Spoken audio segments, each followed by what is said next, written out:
William Mason seems to have started an avalanche that slowly gathered momentum and has today placed several persons in the spotlight, particularly so the former Minister of National Security, John Saldiva.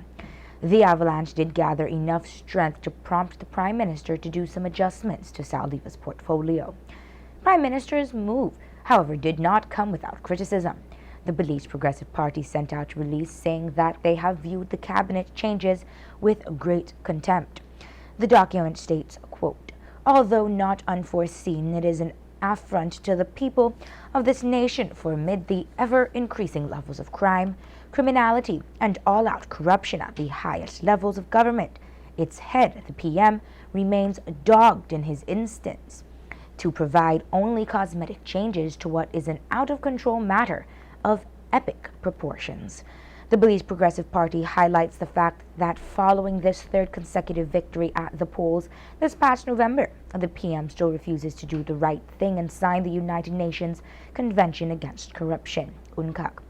The problems with plague our nation derive from the institutionalized, systematic corruption that is encouraged, facilitated, and enjoyed by the PUPD.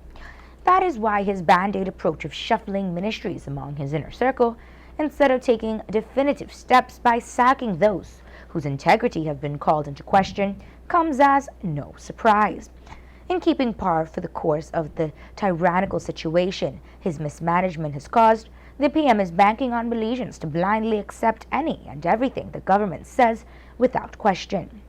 The abject failure of the Barrow administration and the equally lackluster embodiment of Her Majesty's loyal opposition, the PUP, amid these perilous times is testimony to the symbiotic relationship the two sides of the political non-divide have shared during the past 34-plus years in what has proven the bane and retardation of Belize's progressive development. Given the dire situation involving citizen security, the instability of our economy, neglect of the productive sector, rising poverty, financial distress, the out-of-control foreign debt obligations, and the ongoing existential threat to our territorial integrity posed by Guatemala, your Belize Progressive Party calls on Belizeans and true friends of Belize, both at home and abroad, to express your displeasure with the PM's failure to act accordingly. To this end, your Belize Progressive Party, the BPP, demands that the Prime Minister signs the UN Convention Against Corruption immediately and set up the autonomous investigative body for corruption cases, which is expected under the Convention, that he immediately appoints an integrity commission and demands all elected persons disclose their finances retroactive from the time they were elected to office in accordance with the Prevention of Corruption Act, and the institute with urgency an independent investigation into the heinous murder of Pastor Llewellyn Lucas. End of quote. The cabinet adjustments see Attorney General Vanessa Retreat being given added responsibilities for the Ministry of Natural Resources, while Minister Godwin Hulse will take on the Belize Police Department, while retaining immigration and nationality.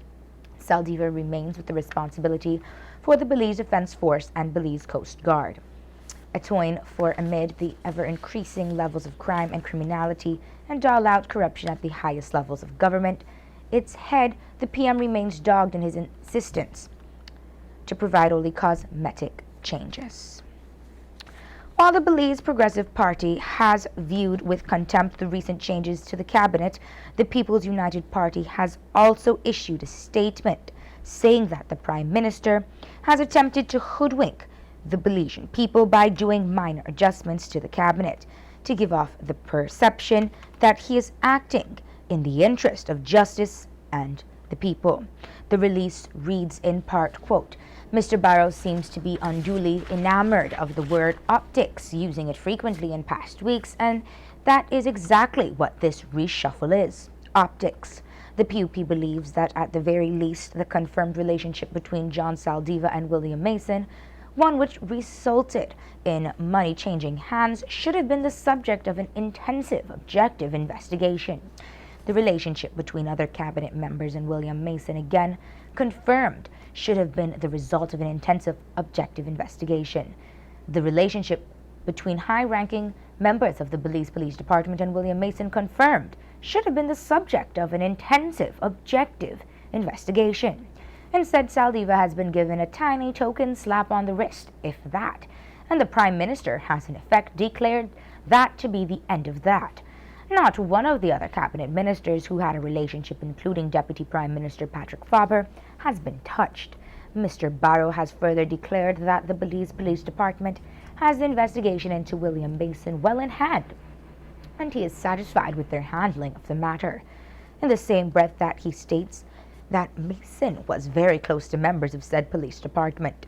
Information continues to emerge from the Mason detention, which demonstrates beyond any reasonable doubt that William Mason maintained a very close relationship with former Minister of National Security John Saldiva and members of the police department close to Saldiva, particularly the Special Patrol Unit. Information has also emerged which indicates that certain elements of the investigation have been manipulated to protect Saldiva and persons close to him. We feel that the so-called reshuffle is no more than a move by the Prime Minister to appoint unelected persons loyal only to him to various strategic positions within government. Clearly, judging by the non-performance of the Senator Godwin Halls, this has not worked in the favor of Belizeans. Vanessa Retreat will be no different, just another Barrow loyalist who, like Halls, owes no loyalty to the Belizean people because they are unelected. The PUP calls on Prime Minister Dean Barrow to deviate from his trademark, all glitter and no substance style. This cannot be about optics. The Belizean people demand more than just optics.